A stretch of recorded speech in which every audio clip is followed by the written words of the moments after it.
Eu cumprimento a amada igreja com a graça e a paz do Senhor Jesus Cristo, amém? Amém. Amém.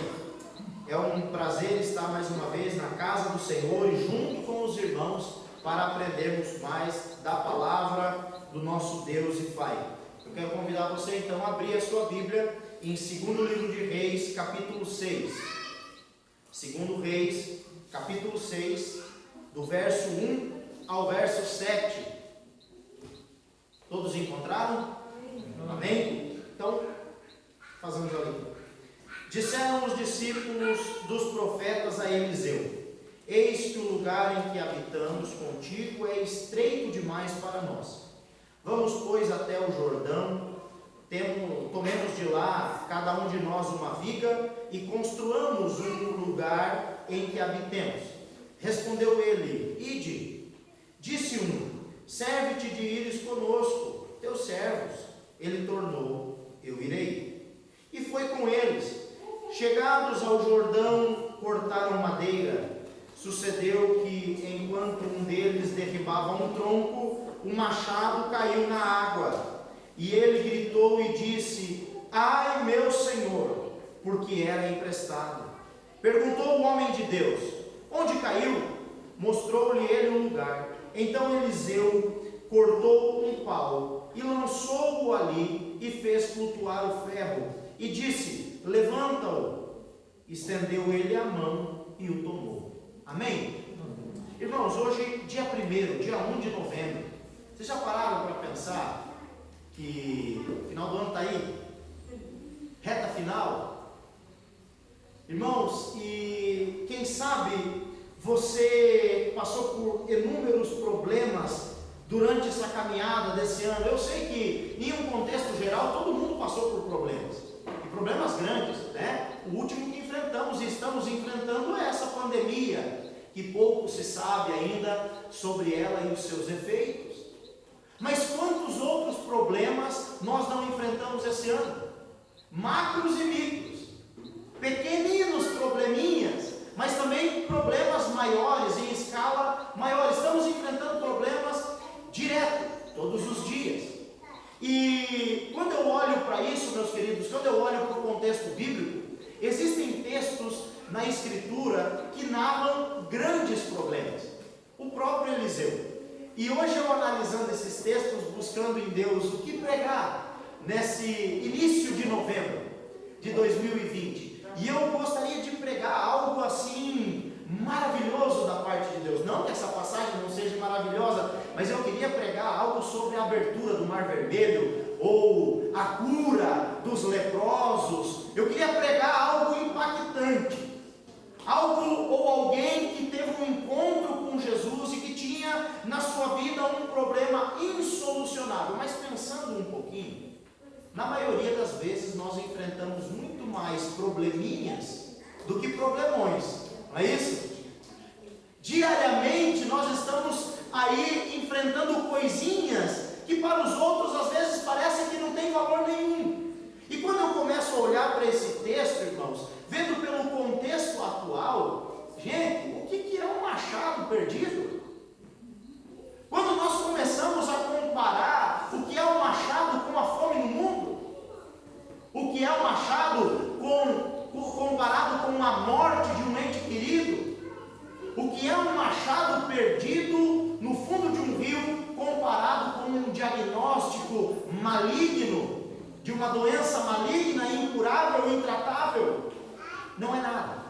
Só que na maioria das vezes nós enfrentamos mais probleminhas, pequenas coisas, do que grandes problemas. E olhando mesmo o próprio contexto de Eliseu, olhando para o 2º livro de Reis, me deu muita vontade hoje, irmãos, nesse início de mês, de pregar, por exemplo, a multiplicação do azeite na casa daquela viúva. Eu não sei se os irmãos se lembram, mas se os irmãos olharem algumas páginas, vocês vão chegar no capítulo 4, e no capítulo 4 tem uma mulher fiel, e o marido dessa mulher fiel era um dos profetas que compunha o time, digamos assim, de Eliseu, e esse homem veio a óbito. E ela ficou sem o provedor do lar, ela e 2 filhos. E ela chega então para Eliseu e diz: olha, meu marido morreu, era teu servo, temente a Deus, e agora os credores dele estão vindo na minha casa buscar os meus 2 filhos para tornar eles escravos. Veja que problema gigante.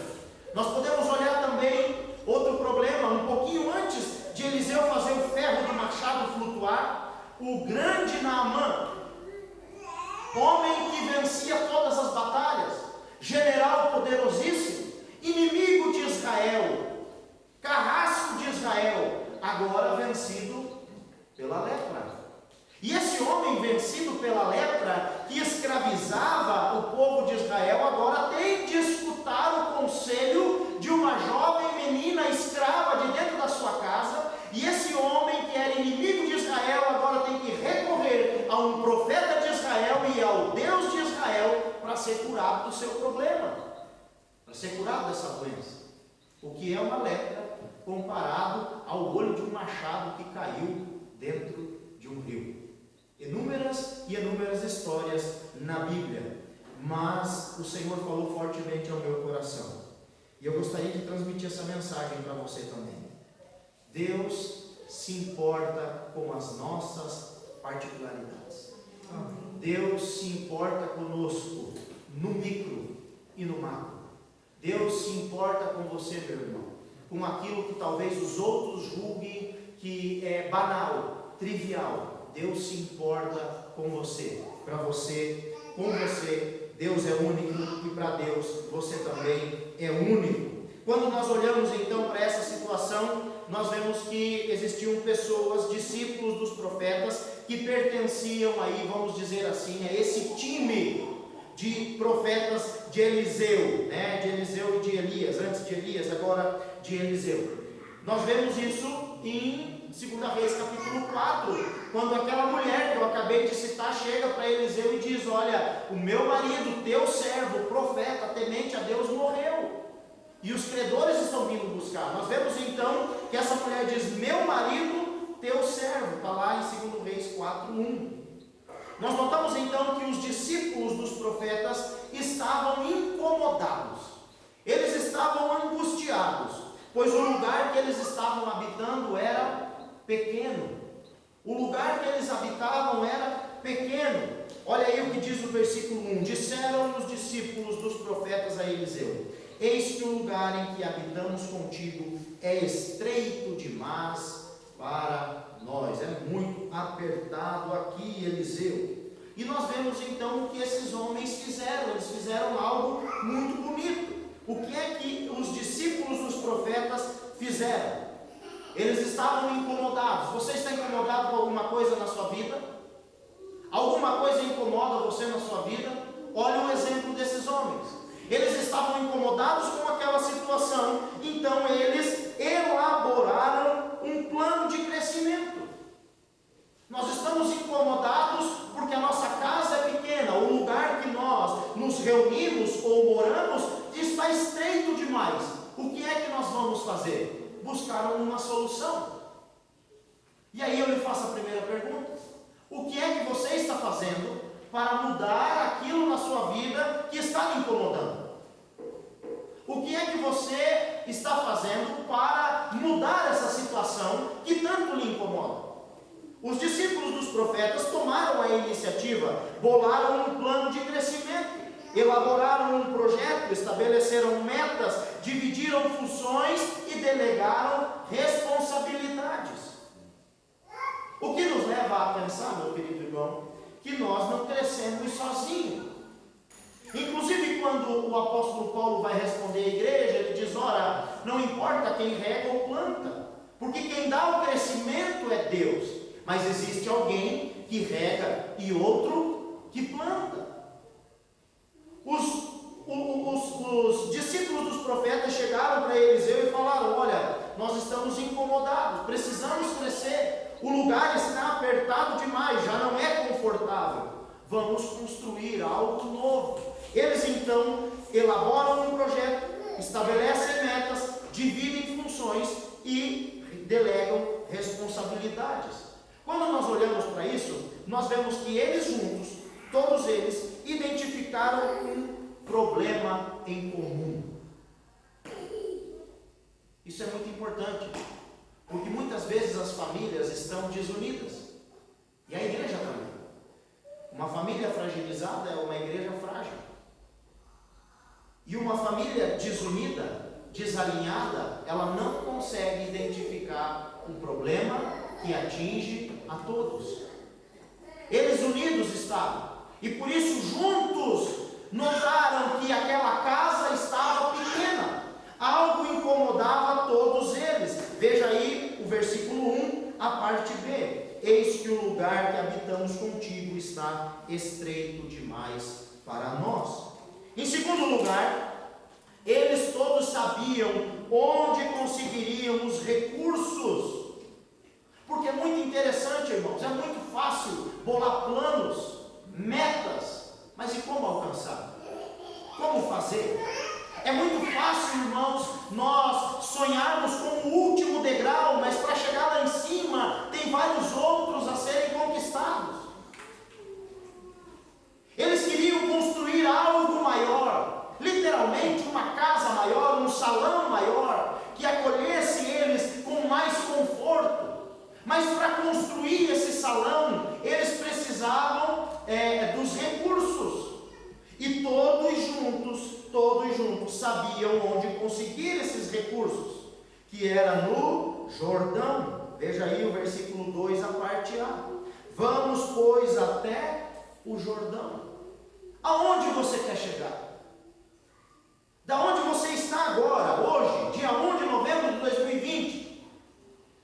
Até onde você quer chegar? Daqui 2 anos, 3 anos, 5 anos, 10 anos, mês que vem? Como é que você vai fazer isso?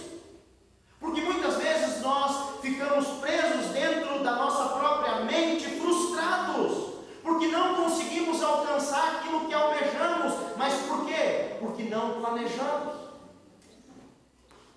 Não damos importância às etapas, e existem etapas a serem conquistadas. E aqui esses homens chegaram diante de Eliseu com um plano pronto, mas também já sabendo aonde iriam arrecadar os recursos. É no Jordão que tem a madeira que precisamos para construir. Em terceiro lugar, eles estavam cientes de suas responsabilidades e esforço individual. Lembra que no começo eu falei que é muito bom a gente analisar no grupo, mas o grupo precisa saber que cada um tem a sua responsabilidade. Isso dentro da igreja, para uma igreja que quer crescer, chama-se a multiforme graça do Senhor, que se manifesta em diversos dons, diversos talentos. Quando você, meu querido irmão, entender o dom que você tem, o talento que você tem, e você trabalhar nessa área, na área do seu dom e do seu talento, você vai ser um servo útil na obra do Senhor. Agora, enquanto nós não entendermos a nossa função e a nossa responsabilidade no crescimento, nunca vamos crescer. O homem precisa tomar a postura no lar como o cabeça daquela família, como aquele que ama Cristo, como Cristo amou a igreja. A mulher, por sua vez, precisa amar o marido como ao Senhor Jesus Cristo. Isso é submissão. Amor é submissão. Os filhos precisam entender quem são dentro do lar, que são filhos amáveis, respeitáveis, mas que o pai e a mãe exercem sobre eles a autoridade. Quando nós entendemos o nosso lugar nessa cadeia, as engrenagens fluem melhor, porque cada um exerce a sua função. Você tem exercido a sua função na família? Você, pai, tem exercido a sua função de pai dentro da sua casa? Mulher que está aqui e é mãe, você tem tomado posse dessa autoridade, dessa bênção que Deus lhe deu de ser mãe? Filhos, vocês têm se portado como filhos dentro de suas casas? Veja que existe uma responsabilidade para o crescimento. Ou você quer ficar estagnado? Eu não quero. Eu quero crescer. Eu quero ir além. Eu quero romper. Eu sei que Deus tem um plano maravilhoso para as nossas vidas, mas nós precisamos entender que diante desse plano, nós temos uma responsabilidade que é nossa. Ninguém vai fazer por você. Você precisa fazer. E aonde isso está escrito? Na parte B do versículo 2. Tomemos de lá cada um de nós uma viga. Cada um pegue uma viga. Cada um. Se cada um ir para a floresta, ir lá, cada um derrubar uma árvore e se comprometer em derrubar e trazer, nós vamos conseguir construir. Se cada um dentro do seu lar, da sua casa, se portar biblicamente, o homem como homem de Deus, a mulher como mulher de Deus, os filhos como filhos, o lar vai crescer, a igreja vai crescer, mas cada um tem uma responsabilidade. O problema está, meu querido, quando você tem que carregar e derrubar a viga do outro. Derrubar a viga do outro e carregar a viga do outro. Aí você se esgota, porque você tem força e vigor para carregar a sua própria viga. Veja o que Jesus Cristo nos disse: quem quiser vir após mim, negue-se a si mesmo, e a cada dia tome a sua cruz. Cada um tem uma responsabilidade de levar a sua própria viga. Em quarto lugar, eles tinham um objetivo em comum, que era construir algo melhor. Veja aí a parte C do versículo 2. E construamos um lugar em que habitemos. Note, em primeiro lugar eles identificam um problema, juntos. Depois, todos eles sabiam onde conseguir os recursos, no Jordão. Terceiro lugar, eles estavam cientes da sua responsabilidade e esforço individual. Cada um precisava derrubar a sua própria viga e trazer até o local da construção. Em quarto lugar, eles tinham um objetivo em comum. A viga que eu derrubei e trouxe já não é mais minha, ela faz parte de algo maior. A madeira que eu sofri e suei para derrubar agora é um pilar da casa de Deus, é uma contribuição, é uma madeira que vai ser transformada em tábuas, e aquilo que eu derrubei vai ser uma parede, mas o que eu fiz sozinho não fecha toda a obra. Entenda que o que eu faço, junto com o que você faz, com aquilo que Deus tem para nós, a gente consegue concluir o projeto. Agora, se cada um pegasse a sua viga e um dissesse: eu vou fazer fogueira com a minha, o outro dissesse: eu vou fazer uma estátua com a minha, o outro dissesse: eu vou fazer um puleiro com a minha, aquela casa não sairia.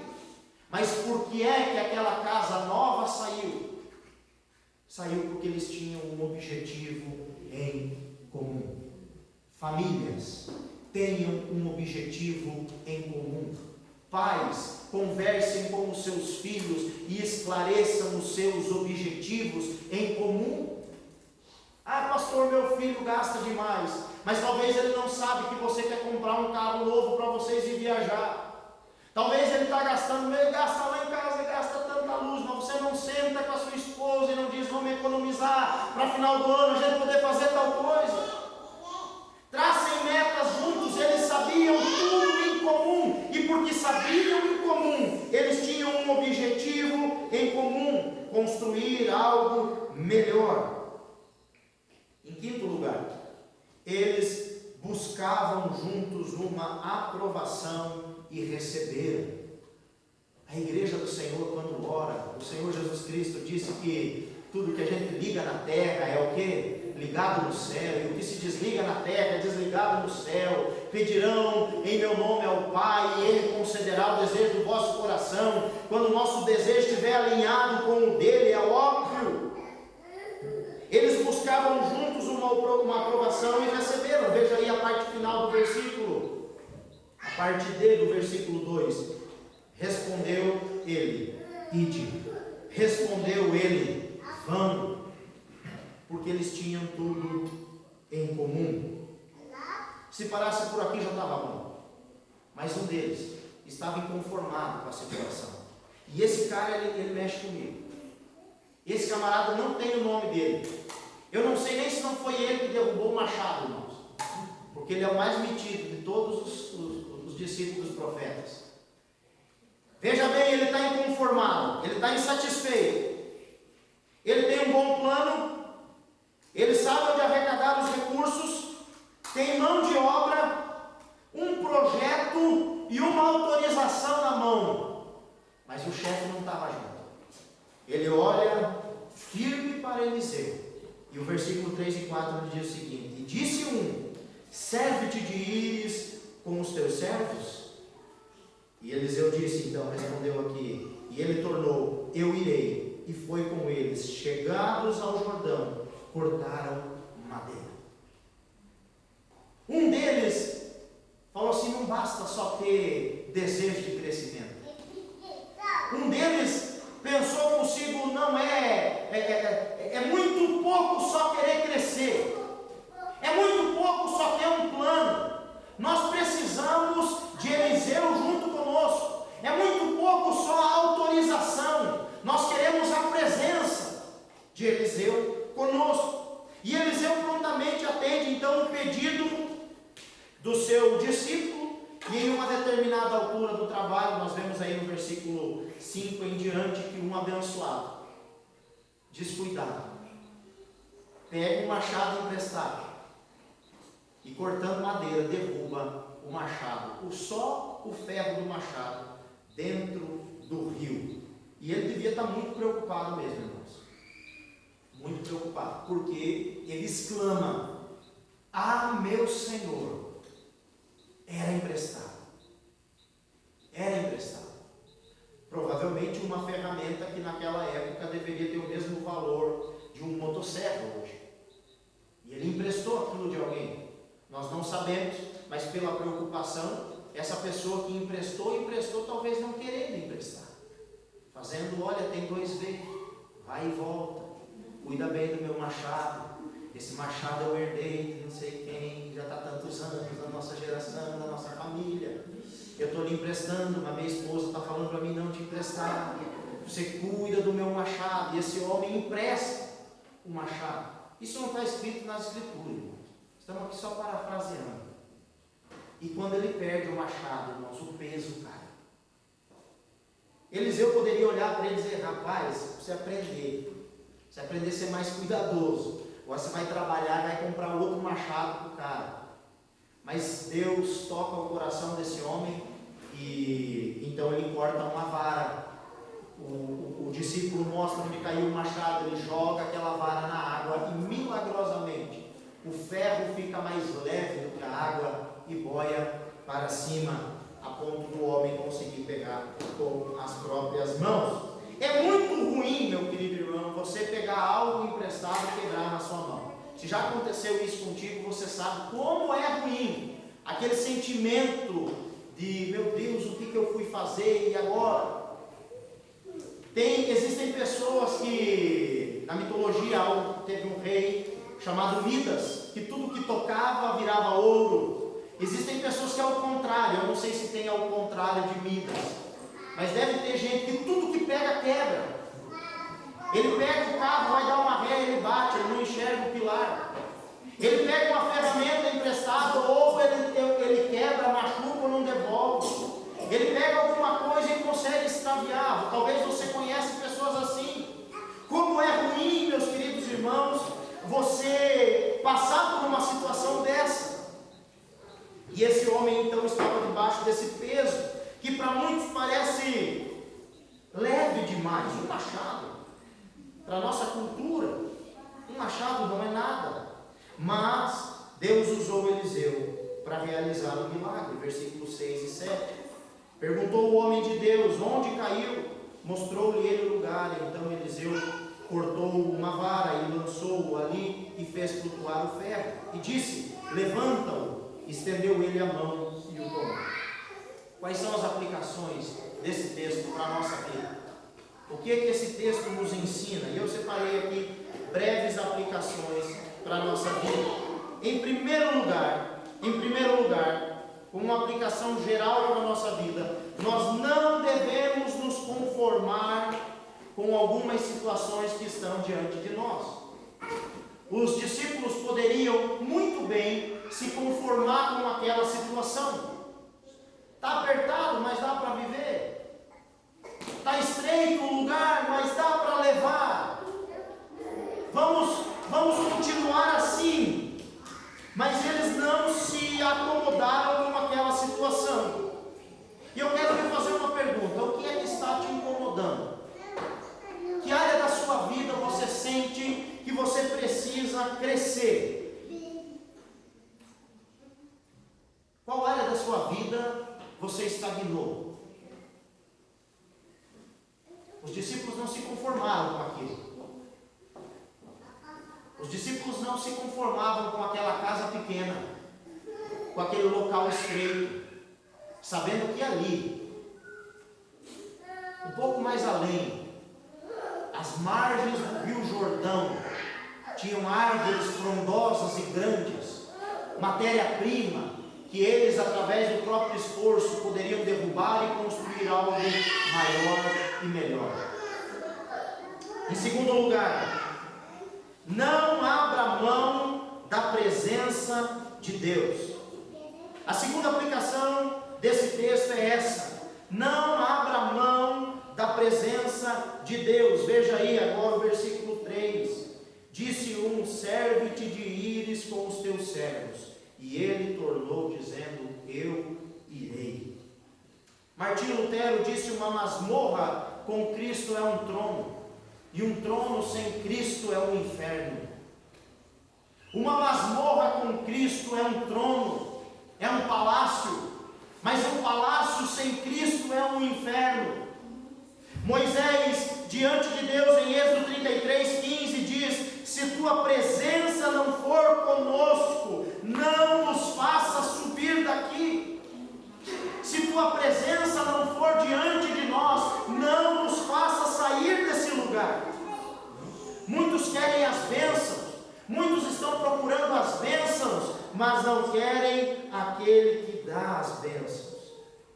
Muitos querem a salvação de Cristo, mas não aceitam o senhorio de Cristo na sua vida. Meu irmão, Jesus Cristo é Salvador e Senhor. Se Jesus Cristo não for Senhor da sua vida, Ele não é o Salvador da sua vida.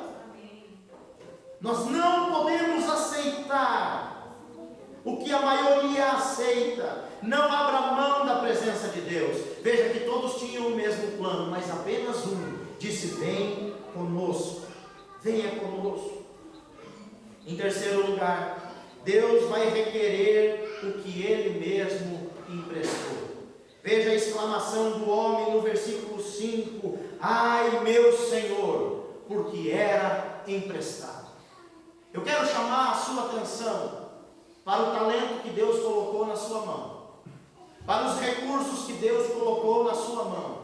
Um dia você vai estar diante do Senhor e Ele vai cobrar de você, porque o que você tem não é seu, a casa que você tem não é sua, o carro que Ele te deu não é seu, é dele, o salário que você tem não é seu, é dele, tudo que você tem, o ar que você respira não é seu, é dele. E a Bíblia diz que um dia nós estaremos diante dele, de modo que cada um de nós prestaremos conta individualmente a Ele, e Ele vai cobrar de nós aquilo que Ele deu. Quando nós olhamos para a passagem que Jesus fala sobre os talentos, aquele senhor saiu e distribuiu os seus talentos, uma unidade financeira, muito dinheiro para os seus servos. Os bons e fiéis multiplicaram aquilo que receberam do seu Senhor, mas o mau e negligente enterrou. Não produziu, não evoluiu, não cresceu, não multiplicou. E o dia que o Senhor veio para fazer o acerto de contas, aquele servo chegou e entregou aquela quantia exata que recebera.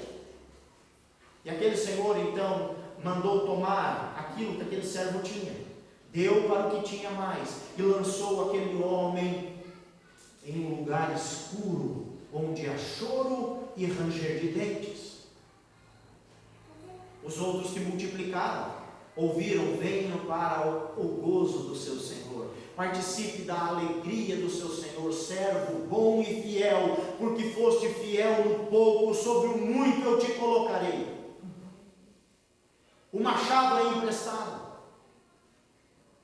O machado é emprestado, e por isso aquele homem exclama. Lucas capítulo 12, versículo 48 diz o seguinte: aquele porém que não soube a vontade de seu Senhor e fez coisas dignas de reprovação, levará poucos açoites. Olha o que Jesus está falando. Aquele que não sabe, aquele que é inocente, que faz alguma coisa para o seu Senhor, sem saber que aquilo desagrada o Senhor, esse vai ser corrigido, mas vai levar poucos açoites. Aí o versículo continua: mas aquele a quem muito é dado, muito será exigido, e aquele a quem muito se confiou, muito mais lhe pedirá. O que é que você está fazendo com aquilo que Deus lhe deu? Eu quero aqui colocar um testemunho pessoal. Certa vez em Cristalina, no ano 2015, num sítiozinho que a gente morava em Cristalina, tínhamos uma casinha na entrada do sítio, antes de uma ponte, e depois a casa que nós morávamos mais ao final daquela mesma rua.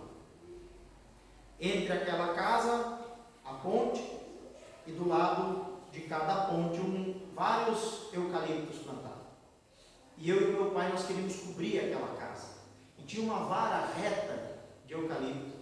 E eu falei, eu vou derrubar aquela vara, porque aquela vara de eucalipto dá bem certinho para a gente começar a cobrir a nossa casa. Essa outra casa, que era uma casa que nós estávamos reformando para eu e minha esposa morar. Eu peguei um machado, que era do meu tio, um machado emprestado. E eu fui derrubar aquelas madeiras. E numa altura do campeonato, eu muito afoito para derrubar aquilo, eu bati tão forte que a cabeça do machado saiu e caiu dentro do laguinho, daquele riozinho que passava. Riozinho rasinho, eu enxergava o machado, dava para mim pegar. Nisso vinha vindo meu pai, e ele parou em cima da ponta e falou: o que foi? Falei: ah, meu senhor, o machado era emprestado. Ele deu risada, eu vi também. Me abaixei e peguei o machado. Mas sabe por que o machado caiu do cabo? Não sei no caso desse homem aqui, mas para mim, porque eu não afiei o machado. O machado estava cego. E quanto mais eu batia, ele só mascava já no final a madeira. E toda aquela vibração do fio do machado foi para a cabeça do machado. E da cabeça do machado para a cunha que segurava o machado no cabo. E eu não percebi que quanto mais forte eu batia, mais a cunha saía para fora. E numa última pancada eu bati só com o cabo, porque o machado caiu dentro do corguinho. Talvez o problema que você está enfrentando na sua vida, meu querido irmão, seja porque você está negligenciando aquilo que Deus confiou a você. Você não está afiando o ferro. Você não está moldando aquilo que Deus deu. Você não está trabalhando aquilo que Deus confiou à sua mão. E esse homem, eu pela minha experiência de lenhador, esse homem não afiou o seu machado. E numa altura do campeonato, a cunha saiu do cabo e ele perdeu o machado na água, porque ele não prestou atenção de que a ferramenta que ele ganhou, que ele pegou emprestada, precisava ser afiada e moldada. Em quarto e último lugar, Deus se importa conosco, inclusive com aqueles detalhes que nós julgamos ser pequenos demais, versículos 6 e 7. Perguntou o homem de Deus: onde caiu? Mostrou-lhe ele o lugar, e então Eliseu cortou uma vara, lançou ali e fez flutuar o ferro, e disse: levanta. Estendeu ele a mão e tomou. Como eu já disse antes, Eliseu poderia dizer: é só um machado, você consegue outro. Vão-se os machados, ficam os cabos. Mas Eliseu não. Ele se importou com aquele homem. Ele se importou com aquele sofrimento. E assim é Deus conosco. Ele se importa conosco, com o nosso sofrimento. Saiba que Deus se importa com os problemas macros, mas também com os micros problemas que você enfrenta. Eu quero concluir isso tudo que eu falei com o seguinte pensamento. Muitas vezes nós nos julgamos tão bons, a ponto de dizer: Senhor, isso aqui eu domino. Deixa comigo, eu sei fazer bem. Irmãos, era uma tarefa simples. Qualquer pessoa consegue derrubar um galho de uma árvore com um machado. Naquela época era uma coisa comum. Derrubar madeira, eles precisavam de lenha para construir, lenha para cozinhar, lenha para tudo. Era uma tarefa simples. Tão simples quanto navegar para os discípulos. E a Bíblia vai dizer que navegando eles, Jesus adormeceu. E nós encontramos inúmeros e inúmeros exemplos na Bíblia de pessoas que julgavam coisas simples e que essas coisas simples tiveram uma reviravolta e do nada aquilo que era simples saiu do controle. Para você entender melhor, talvez na sua casa hoje um almoço em família, que é uma coisa simples, é uma turbulência, porque um irmão não se dá com o outro, a nora não se dá com a sogra, o genro não se dá com o sogro, um cunhado não é amigo do outro, se um vai o outro não vai porque é inimigo. Uma coisa que nós julgamos simples, um almoço, que na nossa casa talvez é uma coisa simples, na casa de muitas pessoas é um inferno. Sabe por quê? Porque não convidam Jesus Cristo para estar junto. Ao julgar ser simples, dizem: eu tenho o controle da minha família, eu tenho o controle dessa situação, o Senhor não precisa. E aí, como diz o texto bíblico, navegando eles, Jesus adormeceu.